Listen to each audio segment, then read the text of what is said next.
Clase 36. Voy a avanzar tema. Bueno, hay una cosa que quiero contar o introducir y que tiene que ver con la diferencia entre vivir en una tierra normal y corriente y vivir en una tierra o lugar sagrado. Esto es una introducción, digo, porque en realidad el tema es mucho más profundo. Aunque ya sé que digo muchas veces esto de que solo estoy introduciendo y luego pues me tiro una hora hablando y la gente dirá, bueno, pues no es tan en una introducción, como me decía una amiga hace un tiempo, me decía, bueno, a ti te parece que hablas por la superficie, pero en realidad tiene profundidad lo que cuentas. Y entiendo que desde fuera se pueda ver así, pues porque normalmente no nos han enseñado estas cosas en la escuela ni en la universidad y son cosas que la gente no suele pensar, entonces puede parecer ya muy profundo lo que digo, no digo que no lo sea, pero claro, yo hablo desde mi impresión, es decir, tenéis que tener en cuenta que yo os estoy contando cosas que me han contado a mí los guías. La mayor parte de lo que cuento en estas clases son enseñanzas que me han sido transmitidas a mí. Sí que hay algunos vídeos en los que hablo de mi propia cosecha, mis propias reflexiones, pero en general hay mucho de lo que transmito aquí que me ha sido dicho a mí. Entonces, ¿qué pasa? Que cada vez que los guías me dicen algo o me transmiten algo, no es como ir a hablar a una persona, son campos de energía y consciencia, el suyo, los suyos, o sea, sus campos de energía y consciencia se ponen en contacto con el mío. Y es así que muchas veces se produce la comunicación, porque no estoy hablando con personas físicas de carne y hueso, estoy hablando con campos de consciencia. De hecho, al principio yo, en mis primeros escritos, me refería a mis guías como diciendo energías consciencias, porque no sabía cómo definirlos. He ido cambiando las palabras, ahora yo qué sé, pues a veces puedo llamarlos entidades, seres, bueno, se les puede llamar de muchas maneras, pero en el fondo lo que es más, digamos, estrictamente cierto es que son campos de energía y de consciencia, porque lo otro yo no sé cómo definirlo ni puedo demostrarlo. Bueno, entonces, en resumen, cuando un campo de energía-consciencia, llamémosle entidad, ser misterioso o como sea, se pone en contacto contigo, aunque no lo veas, porque yo no lo suelo ver. Muchas veces yo no veo nada, yo solo siento esa energía entrando en contacto con mi consciencia, con mi cuerpo. Y cuando esto sucede, ¿qué pasa? Que a veces lo que te llega, tú te das cuenta perfectamente de que solo es la punta del iceberg. De hecho, al principio, yo cuando empecé, por ejemplo, a dialogar con Anubis, yo de lo que me daba cuenta es que cada cosa que yo le preguntaba y que él me respondía, detrás de una respuesta suya había todo un hilo de cosas. Era una sensación, yo tenía una sensación que mi mente la traducía de manera visual internamente, como si yo estuviera caminando por un castillo o por un palacio y yo caminaba por un pasillo que estaba rodeado de puertas al lado y lado. Entonces cada pregunta era como abrir una puerta y ver algo. Se me mostraba algo, pero yo solo veía un poquito de lo que había allí, porque esa puerta daba a otro pasillo, que a su vez daba a otros pasillos. Entonces, tirar de un hilo, como yo hacía en los diálogos con Anubis, implicaba tan solo abrir una puerta y seguir por un pasillo.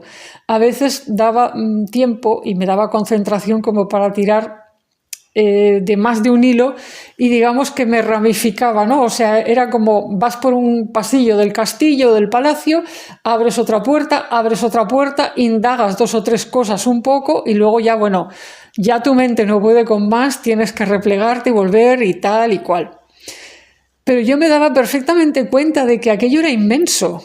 O sea, yo solo estaba explorando un poquito de un pasillo y solo estaba abriendo algunas puertas y además ni siquiera estaba yendo hasta el final de esos otros pasillos que se abrían o esas estancias donde Anubis me permitía entrar, que tienen que ver con espacios de la consciencia y de la mente. Entonces, bueno, esto está quedando muy místico, ¿eh? Me estoy dando cuenta, digo, vaya que quieres hablar de la Tierra y mira lo que les estás contando. Les estás transmitiendo la imagen mental que a mí me venía para expresar lo que estaba haciendo al dialogar con una entidad o ser, campo de consciencia, que era Anubis. Pero claro, ahora sumadle este dato, Anubis solo es uno. Hay más con los que me he comunicado y son solo también la punta del iceberg, porque hay un mundo invisible generalmente para nosotros, intangible, que está repleto de campos de energía y de consciencia, entidades o vidas, vamos a llamarlo así, vidas, no, formas de existencia, vamos a decirlo así, para no liarnos con las vidas físicas, formas de existencia. Entonces, bueno, es inabarcable, no hay nadie que pueda llegar a todo eso, no ha nacido el ser humano ni va a nacer, somos demasiado pequeños. O sea, como mucho podemos hacer aportes. Entonces, bueno, por eso os digo, cuando digo yo solo voy a hacer unas pinceladas superficiales, es porque lo que estoy transmitiendo son estos vislumbres de castillo, de palacio, de pasillos, de estancias que albergan cosas. Pues yo, como las niñas que van por un castillo maravilloso, entra a un sitio y ves allí unas librerías, unos baúles, unos objetos, y tú te entretienes y estás allí observando, investigando, y caminas por otro pasillo y llegas a otra habitación, bueno, pero que nunca llegas a conocerlo, todo aquello ni de, vamos, como dicen en España, ni de coña, ni remotamente. Y lo sabes perfectamente. Y el propio Anubis en aquel caso me lo decía. O sea, como bueno, él me frenaba, me cortaba incluso para que yo no hiciera excesos con el tema, porque la mente humana pues realmente es limitada, nuestra conciencia no puede abrirse así en modo explosión, empacho, o sea, te puedes llegar a empachar. Entonces, bueno, sucede exactamente igual con lo que yo llamo abuelita Tierra. Aunque la Tierra sea un planeta limitado, porque es físicamente limitado, la conciencia de la Tierra va mucho más allá que lo que vemos en el planeta. Porque, a ver, tú miras el planeta Tierra desde el espacio y ves una pelota, ¿no? Una bola, la bola del mundo, ¿vale? Y eso te parece limitado. Pero la conciencia de la Tierra incluye todo lo que ha sucedido en la Tierra, todas las épocas, todas las formas de vida y de existencia. Realmente no te diré que sea infinito lo que tiene la abuela Tierra en la conciencia, o sea, pero bueno, desde luego es casi infinito si lo comparamos con lo que nuestra mente y nuestra conciencia pueden abarcar. Entonces, esta es una de las razones por las cuales es importante concretar.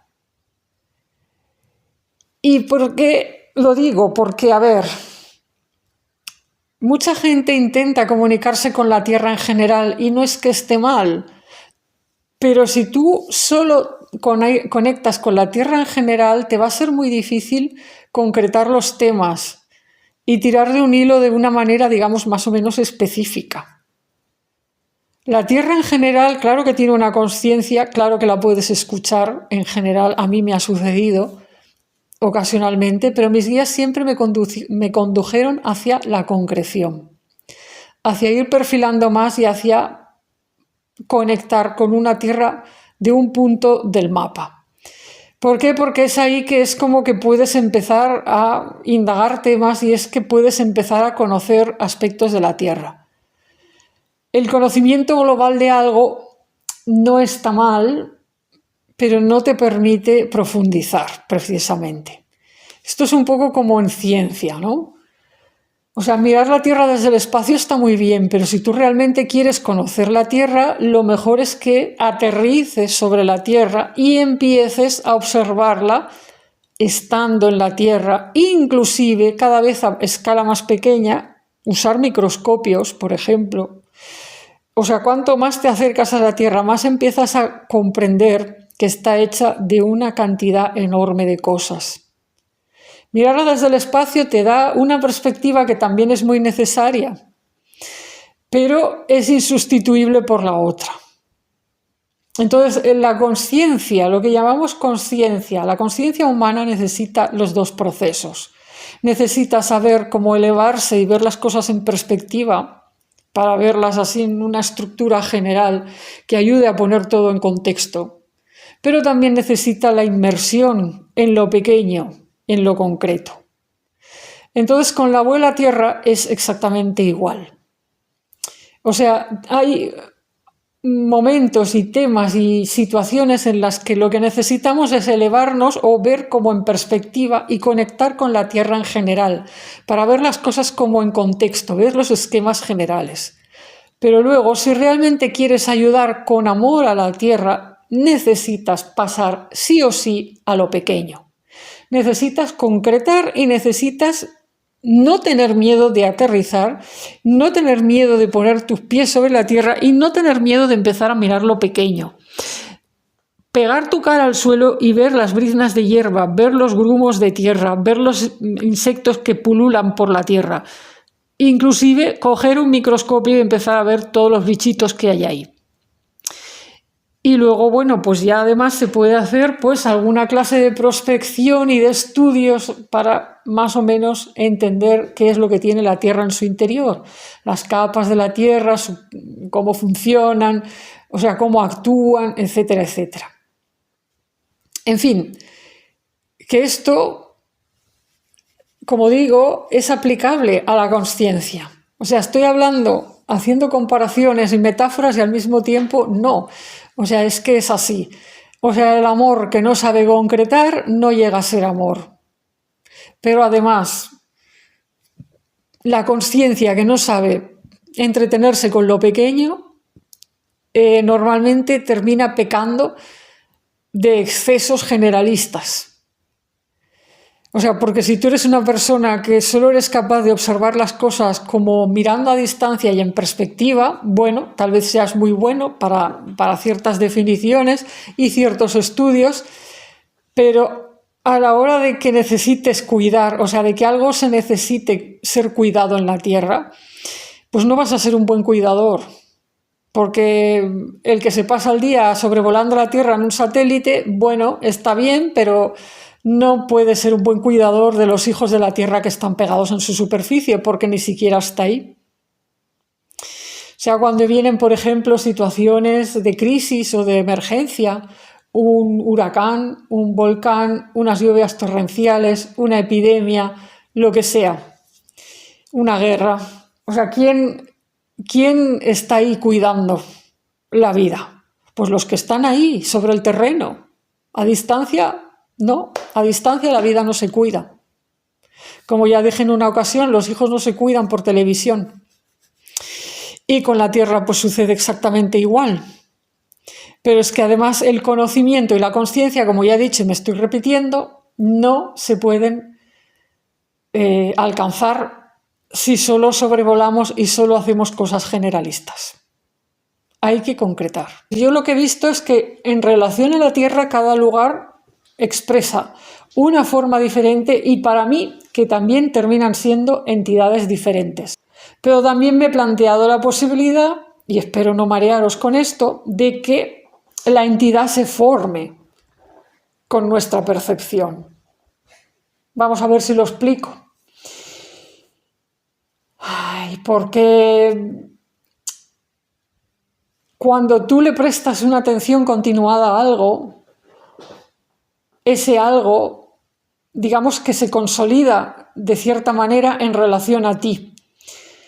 O sea, es decir, el carácter de los seres y de las personas es cambiante.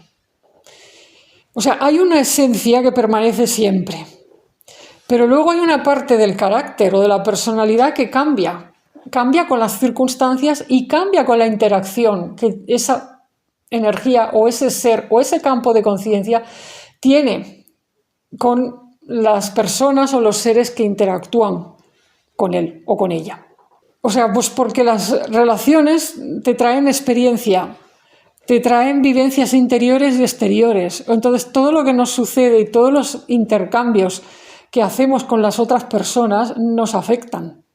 Nos afectamos mutuamente de continuo.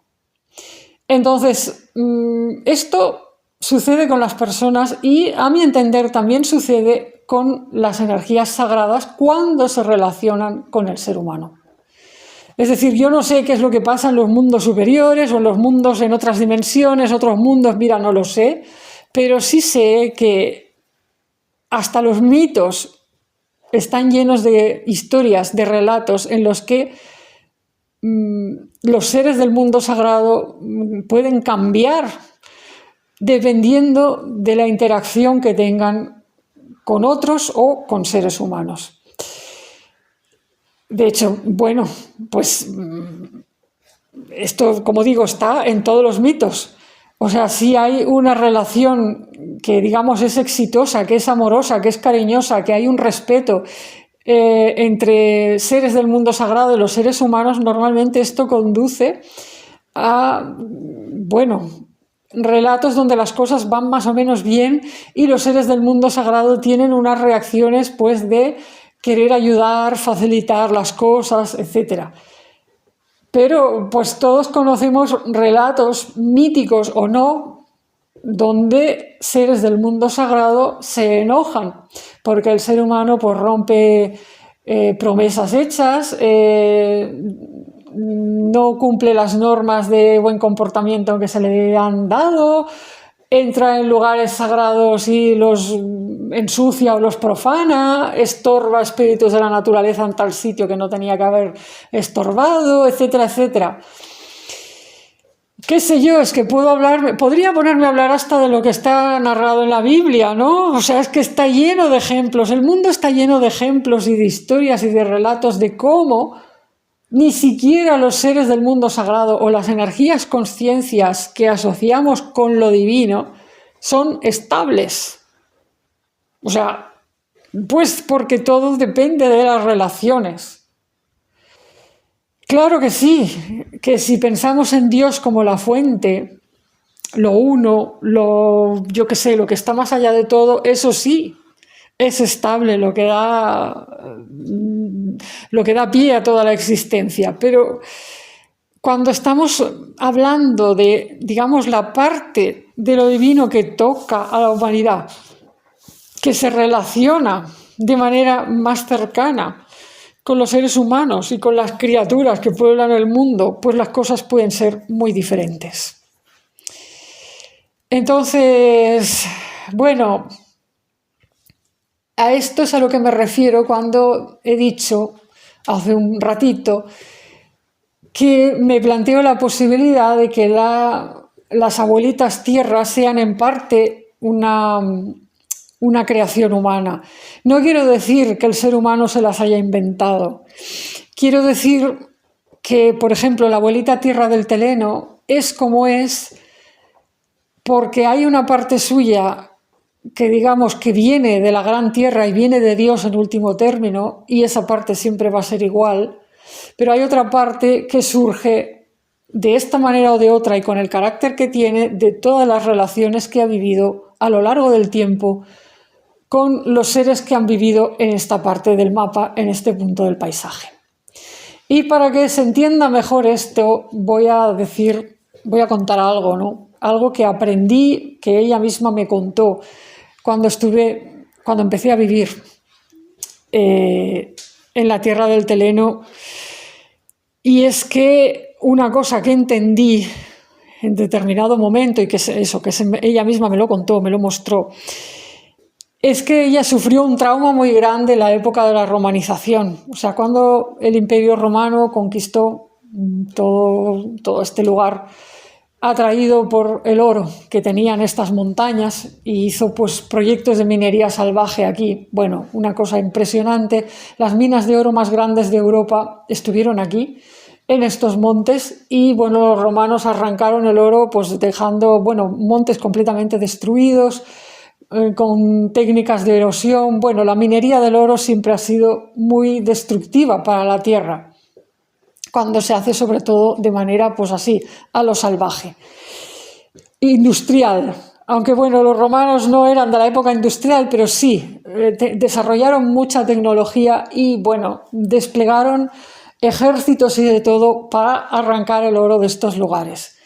Entonces, bueno, la abuelita tierra de este lugar me contó, mis propios guías me contaron, que hubo un tiempo en que ella ni siquiera era tan anciana y era tan esplendorosa, o sea, la energía de este lugar era tan radiante, había tanto oro en este lugar, que te lo podías encontrar simplemente yendo al río o en ciertos lugares, en la arena, en el polvo, o sea, la propia energía de este lugar tenía como una cualidad radiante y entonces esto se podía sentir, o sea, porque el oro tiene un impacto energético y los antiguos pobladores de este lugar, los más antiguos y los más iniciados, utilizaban el oro con un uso espiritual, para iniciaciones espirituales y para facilitar la enseñanza. Esta tierra, según se me dijo, la zona del mapa donde yo estoy viviendo estaba consagrada a la defensa, pero a la enseñanza de la defensa. O sea, a difundir conocimiento, a iniciar guerreros.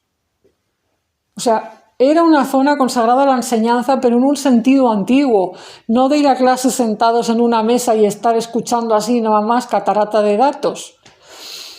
Era una zona de enseñanza, de vivir iniciaciones, desarrollo de conciencia, diálogo con personas que tenían conocimiento y sí, también sentarse y escuchar datos, pero mayormente reunirse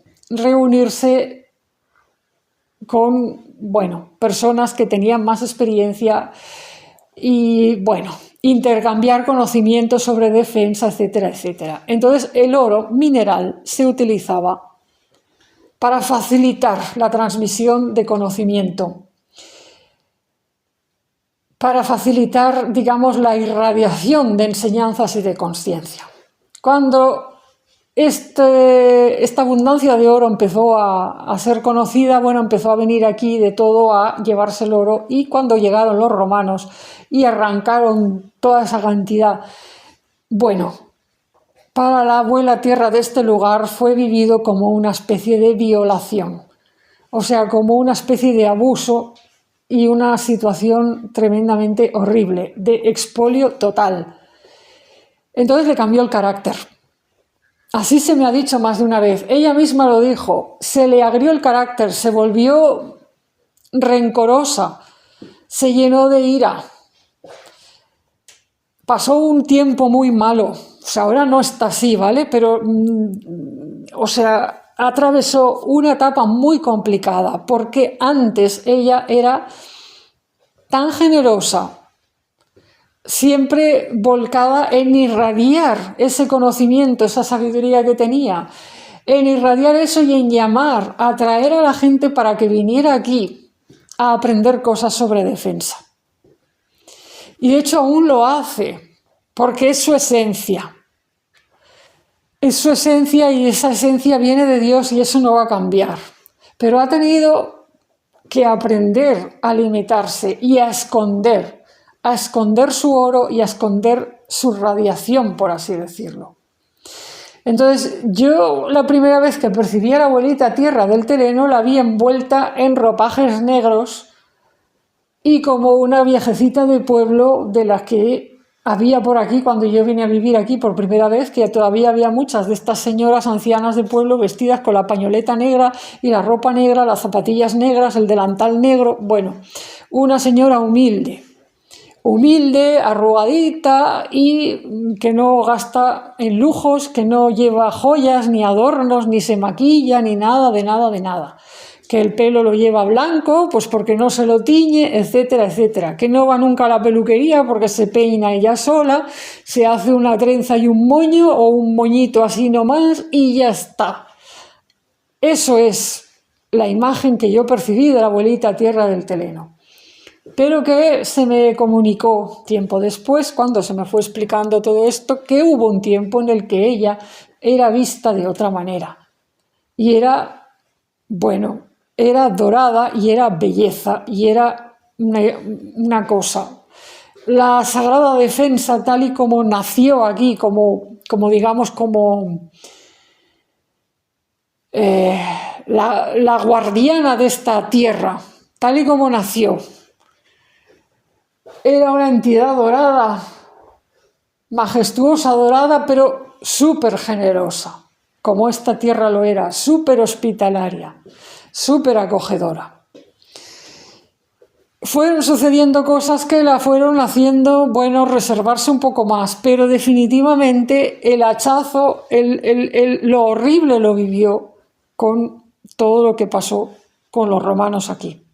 El Imperio Romano además masacró cruelmente a muchísimos de sus hijos, a los que no pudo matar o someter, bueno, los llevó como esclavos a las minas de oro. Bueno, hay toda una serie de cosas con esto.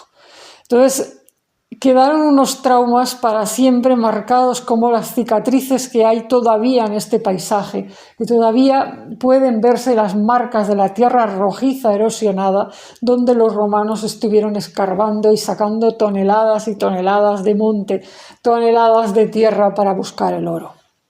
Entonces a la abuelita tierra del Teleno se le quedaron unas cicatrices en el alma, por así decirlo, que tenían que ver con ser abusada. O sea, que tú eres generosa, te abres, invitas, acoges, quieres difundir enseñanza, pero te vienen y vamos, no se te llevan los huesos porque mira, pero te dejan toda destrozada y expoliada. Y ese es uno de sus traumas, pero el otro trauma tiene que ver con la esclavitud de sus hijos. Para las tribus que vivían en esta zona, la esclavitud era inconcebible, era una cosa de la que abominaban. De hecho, tanto en esta zona como más al norte, se cuentan relatos de mucha gente, muchos nativos de estos lugares, que eligieron la muerte antes que la esclavitud, se dieron muerte a sí mismos. Hay relatos que no se sabe ni siquiera si son legendarios, cuán verdaderos son, pero bueno, parece ser que sí, que realmente las tribus de Astures y de más al norte los cántabros pues no querían la esclavitud, y algunos de ellos elegían darse muerte a sí mismos, a sus propios hijos, antes que caer en manos de Roma. Sobre esto me terminarían hablando los espíritus de los pobladores de este lugar. Todo eso está recogido en el libro del Camino del Teleno, en la segunda parte del libro, que recoge pues como explicaciones y cosas que me fueron contando los espíritus de antiguos guerreros. Y también está explicado en alguno de los libros de enseñanzas de la abuelita tierra del Teleno.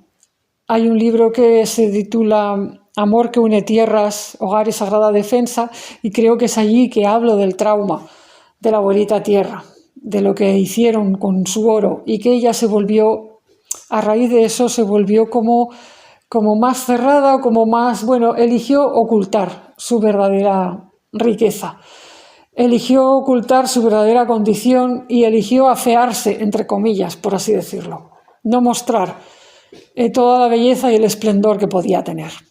Luego atravesó por diferentes etapas y, de acuerdo, del rencor más o menos salió.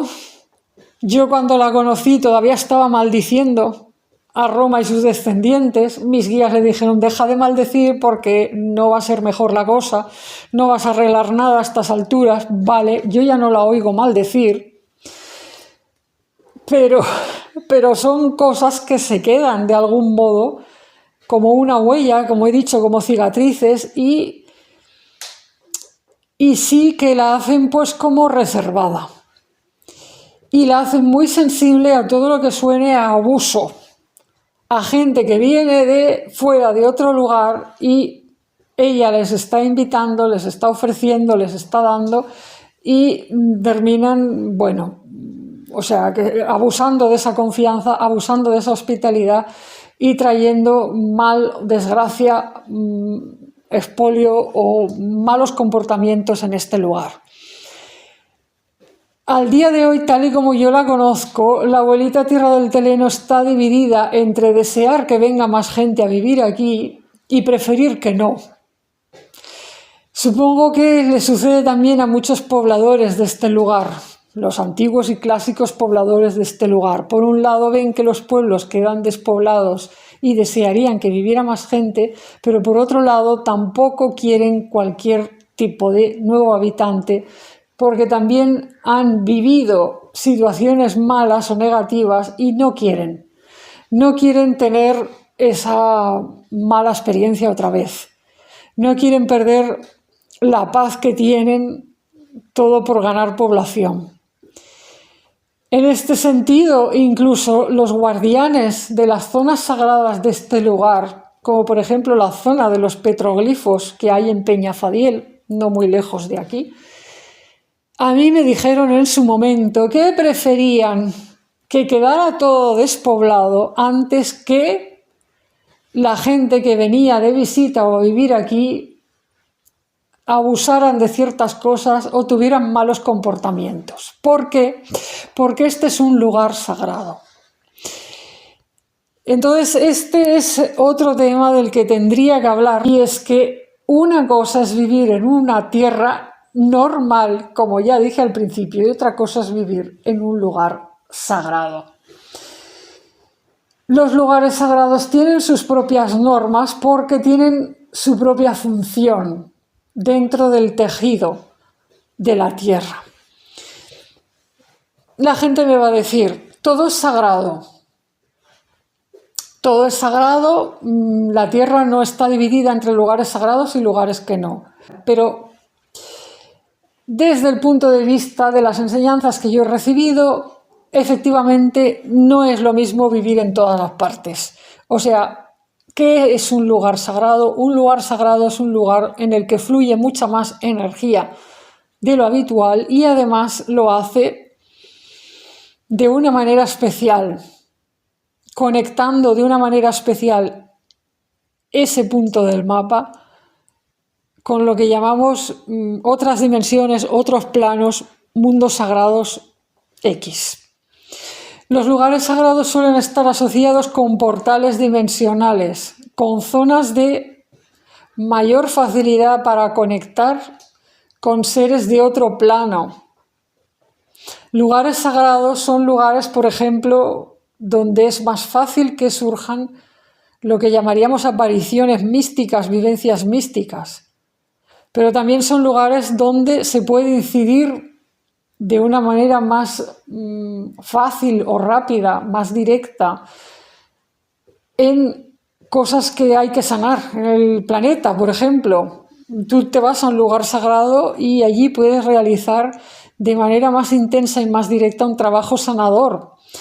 Por ejemplo, todo este asunto de sanar los infiernos del que yo he hablado a veces, desde un lugar sagrado se hace mejor. Porque son como lugares que están como, no sabría cómo decirlo, sería como, por compararlo con alguna cosa, como que tienen más ancho de banda de internet, ¿me explico? O sea, la energía fluye de otra manera. Entonces, claro que sí, toda la tierra es sagrada, claro que sí, toda tiene importancia, pero luego hay zonas del mapa que son el equivalente, como me dijeron mis guías en su momento, el equivalente al corazón, el cerebro, los pulmones, el hígado.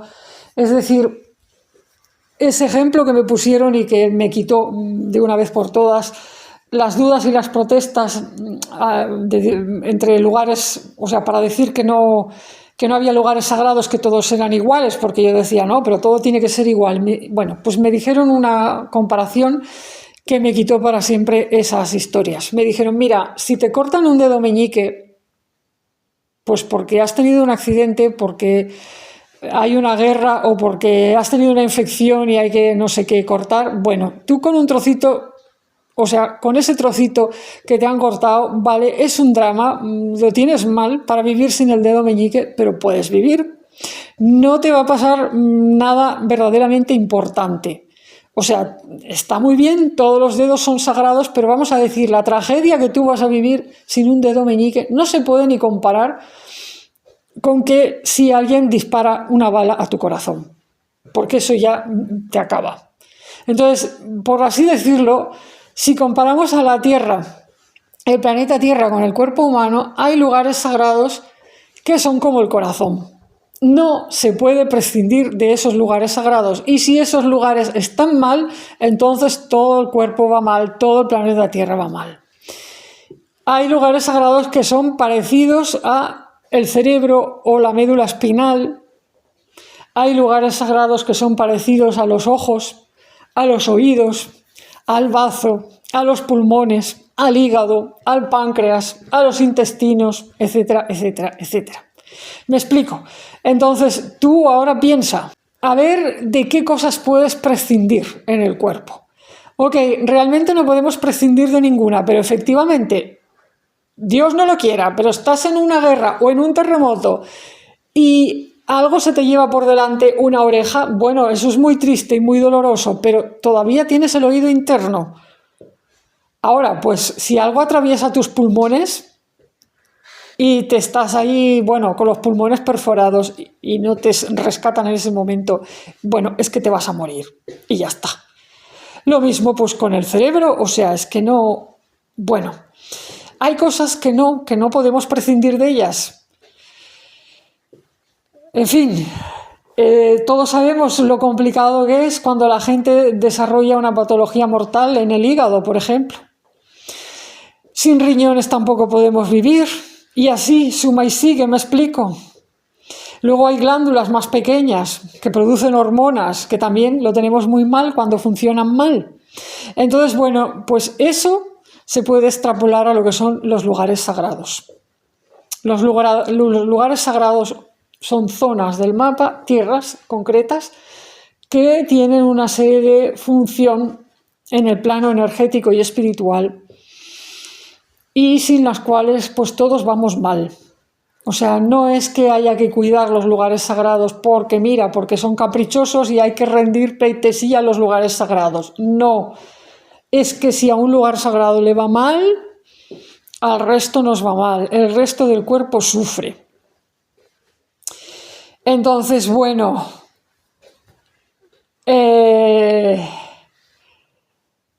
es por eso que es tan relevante lo que pueda suceder en un lugar sagrado.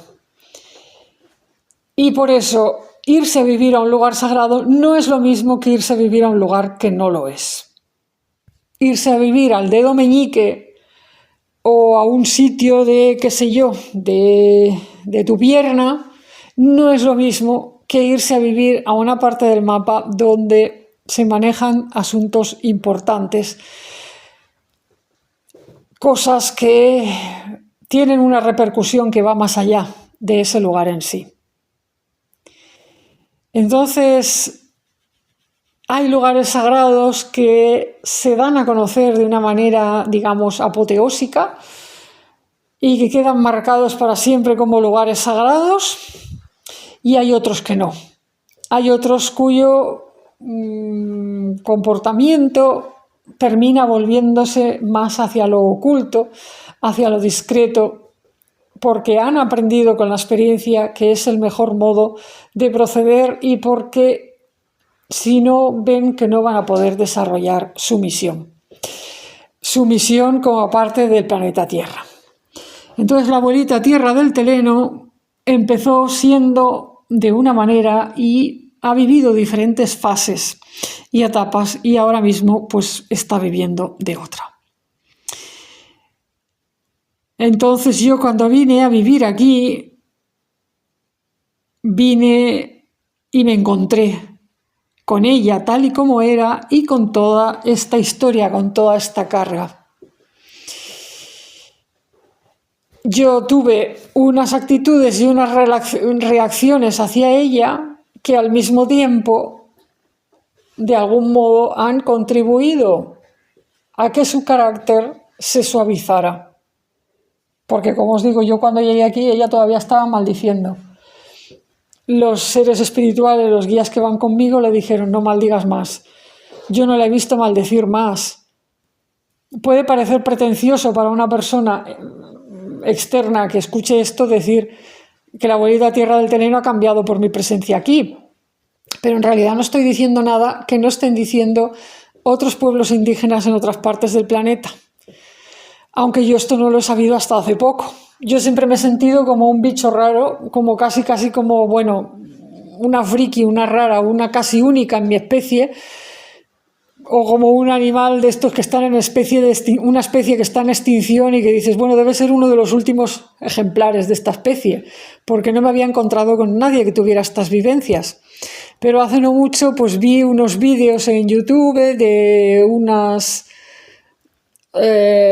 sanadoras de México, vi unas cosas, ¿no?, de mujeres que estaban allí y que se relacionaban, o sea, que dialogaban con los guardianes de las montañas y con los espíritus de la naturaleza de un lugar. Y bueno, y vi también un documental sobre la interacción entre una mujer y el espíritu de un volcán de allí de México, por ejemplo. Y estas personas decían que, bueno, dirigirse a estos espíritus, tener una relación con ellos, hacerles un saludo, tratarlos bien, bueno, pues que les daba alegría, que los reanimaba, que favorecía al final pues toda la vida en ese lugar. Y eran mujeres humildes, mujeres del pueblo. Me sentí tan identificada, dije, vaya, es esto lo que yo estoy viviendo. Solo que yo no tenía un referente vivo, ¿no? Yo me encontré viviendo estas cosas así. Pero me sirvió de confirmación porque dije, mira, están diciendo lo mismo que me han dicho a mí mis guías, que claro que sirve todo lo que estoy haciendo, claro que tiene una incidencia y una influencia. Lo que pasa es que, claro, yo aquí no lo puedo contar a nadie, pensarían que estoy loca. Esto no hay un referente para estas cosas. La gente puede entender que vayas a misa y que reces a la Virgen y que esas oraciones tengan un impacto positivo en este lugar, pero no hay nadie aquí pensando que pues haya una abuelita tierra y que pues hace unos años todavía estaba maldiciendo, llena de rencor y de amargura y de dolor, sobre todo mucho dolor por todo lo que había sucedido, y que bueno, pues se animó con mi venida a este lugar porque mis guías dijeron, bueno, ahora por fin, después de casi 2000 años, va a vivir en este lugar una mujer que la escucha y que se ha comprometido con tratar de hacer las cosas tal y como ella quiere. Con el paso del tiempo, además, y con el paso de los años, yo me comprometí a escuchar enseñanzas de la abuelita tierra, y eso todavía la hizo más feliz, porque era algo que no le había sucedido en muchísimo, muchísimo tiempo. Y claro, pues como ya he dicho en otra parte de este vídeo, su esencia tiene que ver con la enseñanza, tiene que ver con la maestría. Entonces, aunque ella nunca me lo hubiera dicho, porque yo cuando vine a vivir aquí, ella nunca me dijo, ¡ay, soy una maestra y nadie me escucha! No, es como si ella misma lo hubiera olvidado de sí misma. Dejó de creer en sí misma porque todo lo que sucedió con Roma le hizo dudar de su propio conocimiento y le hizo cuestionarse. Le hizo pensar, ¿qué demonios voy a enseñar yo sobre Sagrada Defensa si mira lo que me ha pasado? No he sido capaz de defender a mis hijos. Entonces, de algún modo, la abuelita tierra del terreno abandonó su faceta de maestra. No solamente ocultó su oro, ensombreció su rostro, se vistió de negro para siempre jamás, es que además nunca más volvió a querer enseñar más nada a nadie, o sea, se calló, se quedó en silencio. No creyó que pudiera ser maestra nunca más. Entonces, mis guías, Anubis, Miguel, los seres del mundo sagrado, se lo montaron de alguna manera para hacer que las cosas fluyeran en dirección de que al final yo me encontraba allí, pues como si fuera una nieta expectante ante lo que esa abuela pudiera enseñar. Y entonces esto la hizo florecer de nuevo. Es decir, en un momento dado ella misma se abrió y dijo, bueno, te puedo enseñar cosas, ¿qué te parece? Te voy a enseñar cosas, si tú quieres y haces esto y esto y esto, yo te voy a enseñar cosas. Y el esto y esto y esto y esto tenía que ver con el cuidado del fuego del hogar. Que eso está explicado en mi libro El fuego sagrado del hogar. Pero bueno, como digo, fue una manera que mis guías tuvieron de ir conduciendo las cosas. y fue una manera que ellos tuvieron de sacar a flote toda esa belleza espiritual que tiene la abuelita Tierra del Teleno y esa faceta de maestra. Y cuando ella de algún modo se abrió de nuevo y, como digo, fue como florecer, pues sí, a mí me empezó a dar enseñanza y yo también florecí a mi manera, porque de repente estaba recibiendo un conocimiento que me pareció fascinante, buenísimo, entrañable. Es de las mejores cosas que he vivido en mi vida. La etapa en la que estuve encendiendo el fuego en la cocina de leña, siguiendo sus instrucciones y escuchando sus explicaciones. Lo que pasa es que yo en ese momento no me daba cuenta ni remotamente, no era consciente de que con ello estuviera estuviera contribuyendo al despertar y al florecer de una abuela tierra, de una abuelita tierra que había sido maestra. Yo pensaba que simplemente ella me quería ayudar y lo agradecía mucho. No me daba cuenta de que yo también la estaba ayudando a ella.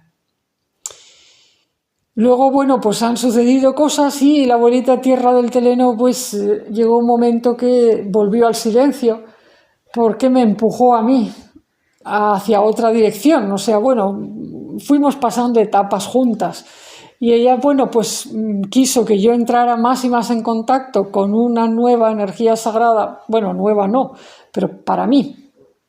Y entré, digamos, en una nueva etapa de aprendizaje donde pues ella no era la que me estaba enseñando. Y bueno, pues estamos ahí, pero ella sigue presente en mi vida. Y bueno, yo siempre voy a estar muy agradecida a todo lo que me enseñó y a su presencia amorosa.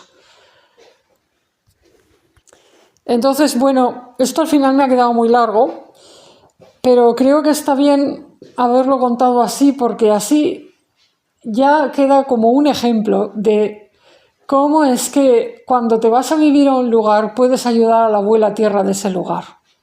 Es a través de tu propia interacción con ella. Si tu interacción es amorosa, si tu interacción es respetuosa, si te comprometes para estar un poco a disposición, un poco a la escucha, simplemente con esa interacción pueden suceder cambios. Pero fijaos que todo esto que os he contado, bueno, pues han sido años. No es que yo llegara aquí y a la pum, ya sucediera todo. Los primeros años fueron de irse conociendo. Luego hubo una serie de crisis aquí que, bueno, yo me marché de este lugar con mi pareja y con mi hijo, aunque, bueno, luego descubrimos pues que, bueno, que no era una buena idea y ya fue todo desear regresar, ¿vale? Pero hasta que yo empecé a recibir la enseñanza, digamos, formalmente de la abuelita Tierra del Teleno, pasaron años. Yo tuve que volver y tuvieron que darse toda una serie de cosas, pero el compromiso, el amor, el cariño, el aprecio mutuo, el estar a disposición, el prestar tiempo y espacio para escuchar a una abuela tierra, para escuchar a la tierra, eso ya son una ayuda. Entonces, cada abuela tierra puede volver a florecer si es que no lo está ya. Simplemente si tiene quien la ame y quien la escuche entre los seres humanos. Podemos hacer mucho más de lo que pensamos. Lo que pasa es que en relación a la Tierra siempre todo requiere de procesos que duran años y esto es lo que cuesta más de aceptar y de asumir en un mundo tan acelerado como este, donde todo el mundo quiere y busca resultados rápidos. Y si vas a vivir a un sitio y en unos meses no hay resultados, la gente se impacienta. Si no obtienen resultados en 2 años, también se impacientan. Entonces yo, pues fijaos que vine a vivir aquí por primera vez en el 2007 y hasta el año 2015 no empecé a recibir los mensajes, las enseñanzas de la abuela Tierra. Tuve que irme y regresar más de una vez. Y del año 2015 ahora han pasado 10 años. 10 años. 10 años que he necesitado de vivir de procesos de todo tipo para ir entendiendo más y más ciertas cosas que ella me enseñó. y para comprender que es así como se ayuda a la tierra de un lugar. Con permanencia, con compromiso, con amor, con cariño. Entonces, bueno, las abuelas tierras de los lugares están llenas de conocimiento, conciencia y sabiduría, cada una a su manera. No todas tienen una esencia maestra, pero muchas sí. Muchas sí. Entonces, bueno, quien quiera acceder a la maestría de la tierra y empezar a recibir las enseñanzas de la abuela tierra que rige como autoridad en su lugar, va a tener que tener paciencia, pero sobre todo va a tener que tener mucho amor. Por eso la enseñanza que a mí más se me ha repetido es esta. En relación al lugar en el que la gente habite, lo ideal es que o bien se vaya a vivir a un lugar que ama mucho, porque te vas a vivir a un lugar donde amas esa tierra y entonces tu fusión y tu enraizamiento allí va a ser y vas a poder permanecer por amor a ese lugar, o bien buscas la manera de amar la tierra del lugar en el que estás, que eso también es perfectamente posible. Inicias un diálogo, una interacción, inicias una relación con la abuela tierra o con la tierra de tu lugar y la puedes conocer y puedes trabar una relación con ella, entonces mira a ver si eres capaz de amarla.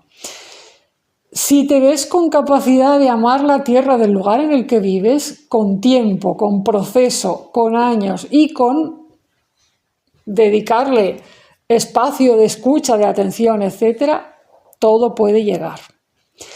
Ahora, si no te ves capaz de amar la tierra del lugar que estás pisando, el consejo de mis guías sería, mira, a ver, si solo estás allí por negocio, bueno, pero si quieres estar en un lugar y desarrollar una vida espiritual con fundamentos, cimientos, es decir, intraterrestres, con profundidad y con expansión, entonces el consejo es mejor no sigas viviendo allí.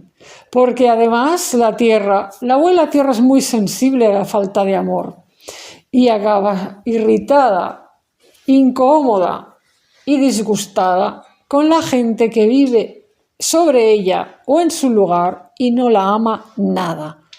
No piensa en ella y además incluso hay gente que siente antipatía por la tierra que pisa. Y eso a la tierra no le gusta. Entonces, ¿cómo te va a dar enseñanza? Ni que nada. ¿De qué estamos hablando? O sea, es que no. Sucede como en una relación humana, cuando hay tal nivel de disgusto, las puertas se cierran. Tú puedes seguir viviendo allí, pero vas a tener las puertas dimensionales, por así decirlo, las puertas de la consciencia de la tierra van a estar cerradas para ti. Bueno, lo voy a dejar aquí, pero seguiré hablando más de todos estos temas.